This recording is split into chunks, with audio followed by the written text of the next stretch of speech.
we have Mr. Sadi Ahmed of AKW Consultants, Dubai. So welcome, sir. Good afternoon. Thank you so much. Thank you. So now you have been working in the consulting space and advising your clients and the governments on ethical and responsible sourcing. Just to rewind, how the markets has been changing a decade ago and now in terms of ethical sourcing and responsible sourcing and sustainability. How the industry itself has changed its mindset.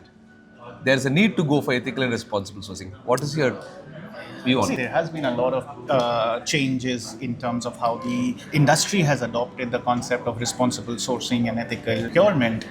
There has been a lot of emphasis on sustainability across the globe, and there are a lot of key stakeholders that have played a very important role in making the industry adopt responsible sourcing. If we talk about the past, in 2012, the OECD framework was launched, which basically created the guidelines for ethical and responsible sourcing.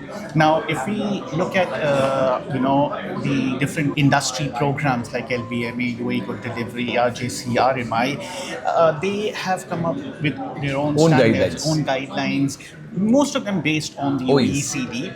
And the most important thing is that we have the regulators across the world who have put a lot of emphasis on responsible sourcing. You have banks and investors who are demanding responsible sourcing practices to be adopted, and then also have a more conscious consumer. We talk about today sustainable gold or green gold, and there has been a lot of push that is coming from even dedicated green gold ETFs have been launched in some countries. Absolutely, which shows that the consumer today is actually conscious, and they are worried about the practices that is being followed and how sustainability is ensured in these supply chain when we are talking about gold. So when you talk about responsible sourcing and ethical sourcing and compliance also, there's a cost involved in it. Yes. So how does industry see this as a cost or it's a investment for them? Because how do they see that? See, when we talk about compliance, sustainability, it's no longer should be viewed from the point of view as a cost center. Today, compliance or sustainability is actually a differentiator. Look at the kind of premiums you can actually get if you are accredited, right? You have not only just the premiums, you have certain markets or certain institution which you can only access if you follow the practice of responsible sourcing. The kind of market access that you get with LBMA products now, you are making an advantage in CEPA with the UAE Good Delivery products. So, and then you also get a premium on RJC products. You have access to, different industries, especially the automobile and the tech industries through the RMI products. So, compliance or sustainability is an enabler in today's world. It is no longer a cost center, and those who do not adopt this will be actually wiped out from the markets going forward. Today your excess sustainability or compliance is no longer peripheral. It is exactly at the center of your business. How the gold industry is actually perceived, how it is regulated, and very importantly, finance. And moreover, it has become mandatory in reporting also, in annual reporting, financial reporting. Ethical, responsible, and sustainability reporting has been mandatory in most of them. Absolutely, and that's very, very important. In today's conscious world, people are now much more aware of how to protect your environment, how to work towards social equality. So social responsibility is very, very critical. And also governance. Today when you invest in compliance, it actually reaps a lot of benefit to you today, as well as you are actually contributing to the next generation. There's dedicated ESG funds looking to invest only in companies which are ESG compliant. Absolutely, and even banks are working with compliant players. The regulators are only focused to ensure that everybody is actually following the rules and regulations, and those who are not, there is strict action that is being taken against them. So it's a whole ecosystem that is actually become more conscious, is actually working towards compliant and sustainable gold. Look, there have been a lot of challenges when we talk about the gold industries.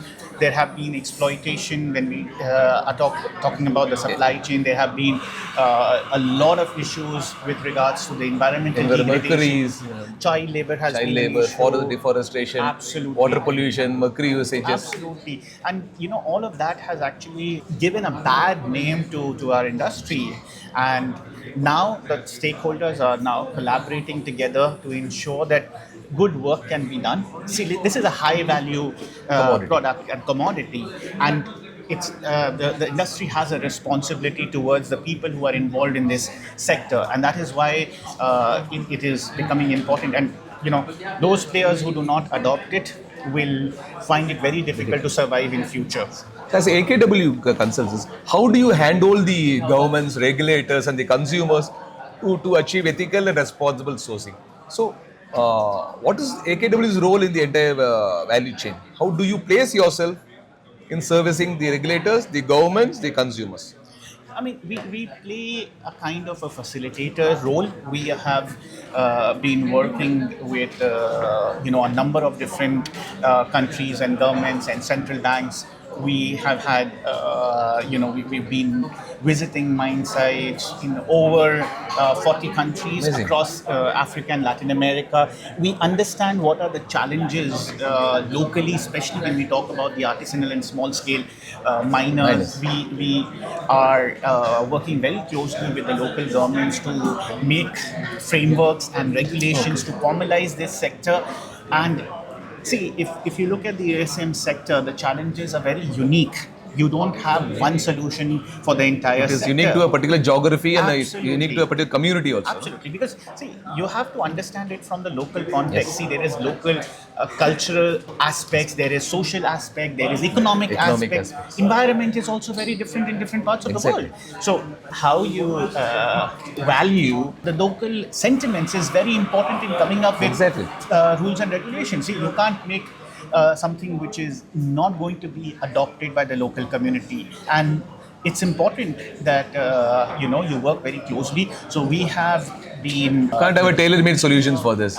you have to be very specific to the local problems. Yeah. And see, very importantly, we need to understand that no solution is going to work if you don't empower the local community. Exactly. So there has to be investment, not only in due diligence.